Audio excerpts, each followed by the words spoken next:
أنت حياة الروح، أمي أنت حياة الروح. سورہ المومنون کی آیات 115 اور 116 میں فرمایا افحسبتم انما خلقناکم عبثا وانکم الینا لا ترجعون، کیا تم یہ خیال کرتے ہو کہ ہم نے تمہیں بے مقصد پیدا کیا ہے اور یقیناً تمہیں ہماری طرف واپس نہیں لوٹایا جائے گا؟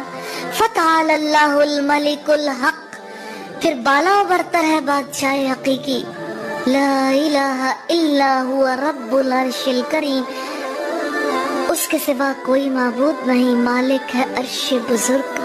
اللہ تعالیٰ کہتے ہیں اپنی زندگی پر غور کرو، افحسبتم، کیا پھر تم نے یہ خیال کیا ہے، تمہاری یہ سوچ ہے، یہ گمان ہے، انما خلقناکم عبثا وانکم الینا لا ترجعون، کہ تمہیں ہم نے یوں ہی بے مقصد پیدا کر دیا ہے، یوں ہی کھانے پینے کے لیے، پہننے اوڑھنے کے لیے، رزق کمانے خرچ کرنے کے لیے۔ ضروری ہے یہ کام، لیکن عبث ہو جاتے ہیں اگر اس کے بعد حاصل ہونے والی قوت کو صحیح جگہ نہ استعمال کیا جائے۔ وَأَنَّكُمْ إِلَيْنَا لَا تُرْجَعُونَ، اور تم ہماری طرف لوٹ کر نہیں آنے والے۔ جب تم نے لوٹ کے جانا، حساب کس کا دو گے؟ کھانے پینے کا، پہننے اوڑھنے کا، رزق کمانے خرچ کرنے کا، کہ ہماری مجبوری تھی دنیا میں ہم نے رہنا تھا۔ اس کے لیے اللہ کے اصول و ضوابط کو پیش نظر رکھنے کی کوئی تکلیف گوارا کرے یا نہ کرے۔ آپ جانتے ہیں دنیا میں جہاں کہیں قوت ہے، قوت پیدا کرنے کا کوئی نہ کوئی سبب ہوتا ہے۔ مثلا بجلی جنریٹ ہو رہی ہے، بجلی پیدا ہو رہی، بجلی کیوں پیدا کی جا رہی؟ کہ بجلی سے فائدہ اٹھایا جائے۔ اور آپ جانتے ہیں بجلی پیدا کر کے سٹور نہیں کی جا سکتی، جتنی بجلی پیدا ہوتی سائیڈ وائز یوز ہوتی، ڈسٹریبیوٹ کر دیتے ہیں، ساتھ ساتھ استعمال ہوتی۔ اگر بجلی پیدا کر کے کوئی سٹور کرنا چاہے، سٹور کر نہیں سکتا۔ اگر کوئی اپنی قوتوں کو، جو قوتیں رب تعالیٰ نے اسے عطا کی ہیں، قوت حاصل کر کے اسے سٹور کرنا چاہے، وہ قوت بھی اس کے پاس نہیں رہتی۔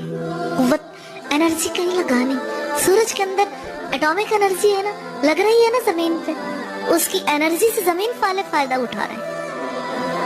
اللہ تعالیٰ کہتے ہیں دیکھو ہر چیز کو اللہ نے بامقصد پیدا کیا اور تمہیں ہی بے مقصد پیدا کر دیا۔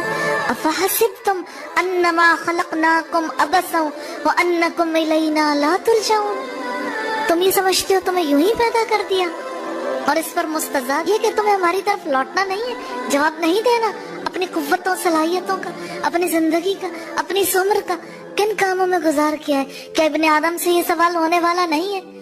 کیا یہ فرمان نہیں سنا کہ ابن آدم کے قدم حشر کے میدان میں اپنی جگہ سے اٹھ نہیں سکیں گے جب تک کہ 5 باتوں کا جواب نہ دے لیں؟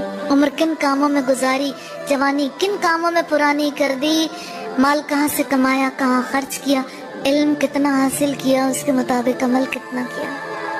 اللہ تعالیٰ کہتے ہیں کہ تمہارا یہ گمان درست نہیں ہے، اس لیے کہ تمہیں لوٹ کر ہمارے پاس آنا ہے، جواب دہی کرنی ہے، اپنے بارے میں تمہیں یہ ثابت کرنا ہوگا کہ تم نے زندگی گزاری۔